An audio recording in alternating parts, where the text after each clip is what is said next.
Welcome to China in Focus. I'm Alice Tang in for Tiffany Meyer. Our top story.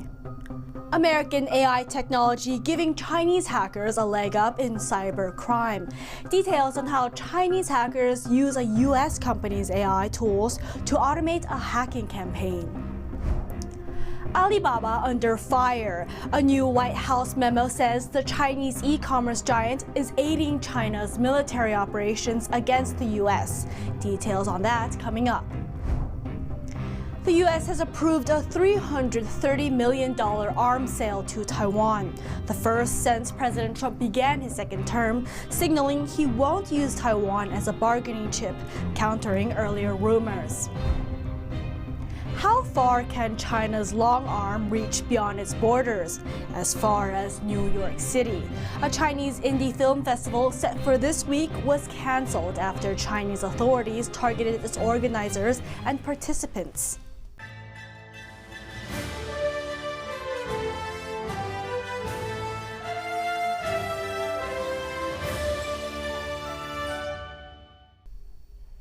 Chinese hackers using American AI technology to automate hacking. The San Francisco-based AI startup Anthropic says state-backed Chinese hackers exploited its technology to hack companies and governments this September. The company added that Chinese hackers targeted 30 entities and that they managed to steal sensitive information. Anthropic did not disclose the victims. Chinese hackers told the AI tools that they were carrying out security audits on the target's behalf. They also split the campaign into smaller tasks to avoid raising alarms in the program. The company said what's unique about this attack is that it's highly automated. Hackers use Anthropic's AI tools to handle 80% of the operations. Anthropic says Chinese hackers carry out their attacks with a click of a button and then with minimal human interaction. This marks an escalation in AI-powered cybercrime. In the past, hackers mostly relied on it for phishing emails or finding targets. U.S. officials have repeatedly warned that China is using AI to target U.S. government entities and companies. This summer, China-backed hackers used AI to automate parts of their attacks on corporations. And earlier this month, Microsoft said China, Russia, Iran, and North Korea are increasingly relying on AI for cyber attacks against the U.S. Using these tools to conduct cyber attacks highlight the dual-use danger of AI technology. Researchers in the field have said these tools would benefit cybersecurity defenses, but at the same time, more advanced AI could give attackers even greater capabilities. The U.S. is a primary target for Chinese hacking groups. Back in January, they attempted to track the locations of millions of Americans and record their phone calls. The same hackers also targeted Vice President-elect J.D. Vance's phone, and then President-elect Trump's phone was reportedly on their list as well. The White House is raising new concerns about Chinese e-commerce and tech giant Alibaba. A memo shared with the Financial Times says Alibaba had been providing the Chinese military with tech support aimed at targets in the U.S. It also claims the company gives the Chinese regime access to customer data, things like IP addresses, Wi-Fi details, and payment records. Alibaba quickly denied all these claims, but after the news broke, shares in the Chinese tech company fell 4.5%. The memo, dated November 1st, came right after President Trump met with Chinese leader Xi in South Korea. The White House wouldn't say whether its plans to respond to the allegations. And this isn't the first time U.S. lawmakers have raised concerns. Some have urged the Trump administration to take tougher action against the Alibaba group.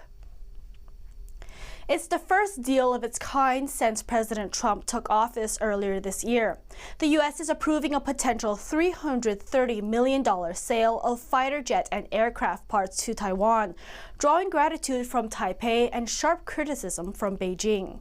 According to the Pentagon on Thursday, the arms sale includes F-16 fighter jets and C-130 transport aircraft. The F-15 fighter jets are designed to outmaneuver enemy fighters, hit targets accurately in any weather, and is capable of flying long distances. Meanwhile, the C-130 aircrafts can carry and transport many types of large or heavy cargo on the ground or by air, with the capability to airdrop cargo up to 4,200 pounds. The deal is expected to take effect in a month. Taiwanese officials called the U.S.-Taiwan partnership critical for peace and stability across the Indo-Pacific. They added that the equipment would help Taiwan counter China's gray zone activities, which are frequent military flights and naval moves that stop short of conflict. Beijing condemned the deal. A Chinese Foreign Ministry spokesperson says it's the first red line the U.S. must not cross if it wants to maintain relations with Beijing. The Chinese Communist regime claims democratic Taiwan as its own despite never having ruled it. This latest U.S. arms sales to Taiwan comes just a few weeks after Trump and Xi's talks last month in South Korea. Analysts say the move signals that Trump won't use Taiwan as a bargaining chip, dispelling earlier rumors. Japan's chief cabinet secretary on Friday reiterated his country's position on Taiwan remained unchanged. Peace and security in the Taiwan Strait is vital for Japan's security, but also for the stability of the international community. The government of Japan has consistently maintained the position that we expect issues concerning Taiwan to be resolved through peaceful dialogue. Japan says it has consistently maintained its position that the issue should be resolved through peaceful dialogue. The spat between Beijing and Tokyo was sparked by Japanese leader Shinai Takaichi.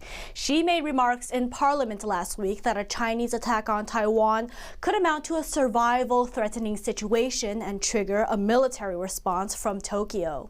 The U.S. and South Korea have unveiled a framework of a sweeping new trade agreement, one that includes more than $350 billion in planned Korean investments across American shipbuilding and major industrial sectors. Project selection will be completed by January 2029, when President Trump's term ends. The funds required for project implementation will be paid within 45 business days after receiving notification of the U.S. investment destination selection. The announcement follows President Trump's October meeting with South Korean President Lee Jae-myung, where the two leaders agreed to cut tariffs on Korean imports from 25% down to 15%. Officials say a new memorandum of understanding outlined dozens of potential projects, from shipyards to artificial intelligence and nuclear energy. The deal also opens the door for South Korea to build nuclear-powered submarines and expand fuel processing capabilities. Seoul will phase its cash investments over time to avoid disrupting currency markets. Seoul has also pledged to raise defense spending to 3.5% of its GDP, becoming the first U.S. ally outside NATO to meet the standards set by President Trump at the Hague summit. North Korean troops helped Russia repel a major Ukrainian incursion into its western Kursk region. Now Moscow says they are playing an important role in clearing the area of mines. Here are the details. Video published by the Russian Defense Ministry on Friday showed North Korean troops being trained to detect different types of landmines and how to use mine detection equipment. The Defense Ministry said Pyongyang's forces were playing an important role in clearing Russia's Kursk region of the explosives left after a Ukrainian surprise incursion last year. Ukrainian troops smashed through the Russian border in August 2024 and held substantial pockets of Russian territory for months. Russian President Vladimir Putin said in April that Moscow had finally pushed them out with the help of North Korean soldiers. North Korea last year sent some 14,000 soldiers to fight alongside Russia in Kursk. South Korean, Ukrainian, and Western sources say more than 6,000 were killed. Russian military news outlet Krasnaya Zvezda said the Russian and North Korean soldiers were dealing with a previously unseen density of anti-tank and anti-personnel mines left behind by Ukrainian forces in Kursk. The significant North Korean role in Russia's demining operations highlights the desire for both sides to further develop their military ties, which North Korean leader Kim Jong-un said last month would advance non-stop. Secretary of War Pete Hegseth says the U.S. is launching a new military operation targeting what he calls narco-terrorists in the Western Hemisphere. Hegseth announced Operation Southern Spear in a post on X Thursday, saying it follows an order from President Trump. The operation will be led by the new Joint Task Force Southern Spear, likely working alongside U.S. Southern Command. Hegseth did not outline immediate steps, but says the mission is meant to combat domestic threats in the U.S. The rollout comes as U.S. forces expand anti-drug operations in the region, including strikes on suspected smuggling vessels. The federal government is open, but some officials say it's not easy to get everything back to normal, and some furloughed federal workers are returning to hefty to-do lists. Here's a look at the challenges they face as they try to catch up. Some functions of the federal government are getting back online quickly post-shutdown. Others face impediments. The Agriculture Secretary says SNAP benefits should go out by Monday at the latest. It's moving, it's coming, and for those who really depend on it, good news is on the way. Officials say certain federal employees should start getting back pay today. Some agencies warn it could take another week to make their staffs whole. Meanwhile, the Smithsonian says it's opening its museums and zoo on a rolling basis starting today. The National Gallery says it'll be fully open by tomorrow. Conservationists say some national parks are dealing with litter and graffiti after operating with skeleton crews. As for air travel, the FAA continues to cut flights as air traffic controllers return to work. But Delta Airlines CEO sounds optimistic. I think we'll be back a lot faster than people think. Thanksgiving is going to be a great holiday period of travel. Coming up, how far can China's long arm reach beyond its borders? As far as New York City. A Chinese indie film festival set for this week was canceled after Chinese authorities targeted its organizers and participants. The BBC has apologized and pulled the misleading documentary on President Trump as the network faces mounting criticism. We'll unpack the developments. Welcome back to China in Focus. I'm Alice Tang. President Trump is defending his plan to offer 600,000 visas to Chinese students. He says it's part of a broader push to keep U.S. colleges financially supported. In an interview with Fox News' Laura Ingraham earlier this week, Trump said the U.S. had always welcomed students from China and other countries. Watch. If we were to cut that in half, which perhaps makes some people happy, you would have half the colleges in the United States go out of business. We take in trillions of dollars from students. You know, the students pay more than double when they come in from most foreign countries. I want to see our school system thrive. It's worth noting that international students typically pay more tuition than American students. Trump added that bringing in those students aligned with what he says the MAGA movement wants, a thriving U.S. economy. In New York City, the center of art and culture in the U.S., a movie festival featuring dozens of indie films was forced to cancel due to enormous amounts of pressure and interference from Beijing. This is one of the Chinese regime's latest attempts to enforce its suppression and censorship tactics beyond China's borders. To find out how all these happened, NTD's Flora Hua talks to the director of the film festival for first-hand account. Here's the story. Why was the film festival canceled and so suddenly? Yes, well, every time I'm asked, I tell people, don't ask me this question. You should ask those who suppressed the festival why they decided to cancel it. If we were to rate it on a scale from 1 to 10, with 10 being the highest, how would you rate the pressure or threats you and your festival participants faced? You can only rate it as a 10. The scope was extremely broad. It wasn't just me, as I said. Directors, their families, and even people attending the festival or those helping to host discussions, basically anyone involved could experience interference. So the reach is very wide. So what kinds of interferences were there? It wasn't just economic threats. It could even include safety threats in many forms. They could also target your family, which is another type of threat. How can they threaten family? Do they lock them up or something? I don't know exactly how they do it. Many people connected to China have family there. Even if your parents aren't targeted, they can go after your siblings. They don't even have to say anything. A few people might just visit your home, and that alone creates immense psychological pressure. Zhu posted on Facebook just days before the event, saying he got a phone call from his father in China. His father spoke in an unusual tone, warning him not to do anything that harms China. He then received a separate phone call from his studio in Beijing, threatening to arrest him once he returned to China. Zhu was never told why. When you first heard about all these, was your initial reaction to cancel? Of course, I didn't want to cancel from the beginning. At first, I just thought maybe only a small number of people were under pressure and unsure about screening their films. But in the end, when 80 to 90% of them said they couldn't show their films, it meant the festival would have almost nothing left to screen.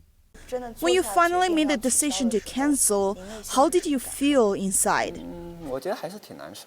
I felt really upset because after working on this for so long, in the end, we couldn't even show the films publicly. We couldn't even meet the most basic requirement of running a normal film festival. I condemn the pressure that forced me to cancel the festival, and I will continue to protest it. I will keep telling people about what happened. Zhu has repeatedly said he's simply an artist who wants to uphold freedom of expression, isn't an activist. Meanwhile, Zhu still hopes he can return to China and keep contributing to the Chinese filmmaking industry. But he knows he may have to give up his passion and lifelong career, and even carry out prison time. Flora Hua, NTD News. Shenyang Performing Arts has dazzled audiences worldwide with the extraordinary skill and grace of its classical Chinese dancers. Now, for a limited time, viewers have a rare chance to see what makes their performances so breathtaking in a special Mid-Autumn Festival technique showcasing, premiering November 15th on the video platform Ganjin World. Here's an early look.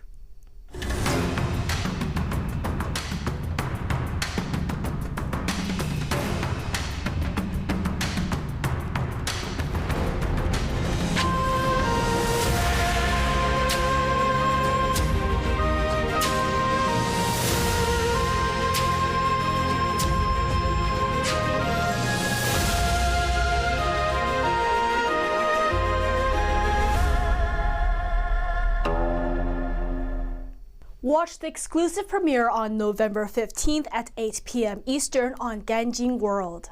The BBC apologized to President Trump over a documentary that selectively edited a clip of his January 6, 2021 speech. The edit spliced together parts of the speech that were nearly 1 hour apart, giving the impression that Trump had called for violence. The documentary was aired in the run-up to the 2024 election. While the BBC has now retracted the documentary and apologized, Trump's legal team is now calling for a compensation, which the BBC is refusing to pay. NTD's international correspondent Malcolm Hudson brings us more on this story. The British Broadcasting Corporation, or BBC, sent a personal apology to President Trump on Thursday, but said they believe there is no legal basis for Trump to sue the public broadcaster over a documentary Trump's lawyers called defamatory. The BBC edit created the false impression that Trump had called for violence ahead of the January 6th Capitol breach. Speaking to the BBC, British Culture Secretary Lisa Nandy said it is right the BBC apologised. I am confident that they've already started the work to get not just the right processes in place to make sure this doesn't happen again and get consistency across the board, but also to get the right mix of experience at the top of the organisation to make sure that those high journalistic standards are well understood at the top of the organisation and are upheld. Last Sunday, Trump's lawyers threatened to sue the BBC for damages of up to $1 billion unless it withdrew the documentary, apologised to the president, and compensated him for financial and reputational harm. The BBC said the splicing of the speech was a, quote, error of judgment. It has withdrawn the documentary and apologised, but is refusing to pay compensation, and is now waiting for Trump's response to their apology. The BBC's Panorama news programme ran a documentary where they spliced together two parts of Trump's speech on January 6, 2021. It aired just before the US presidential election in 2024. The edit changed the meaning of the speech, creating the impression Trump had explicitly called for violence. They played the following clip. We're going to walk down to the Capitol, and I'll be there with you, and we fight. We fight like hell. But here is what Trump really said. Right here, we're going to walk down to the Capitol,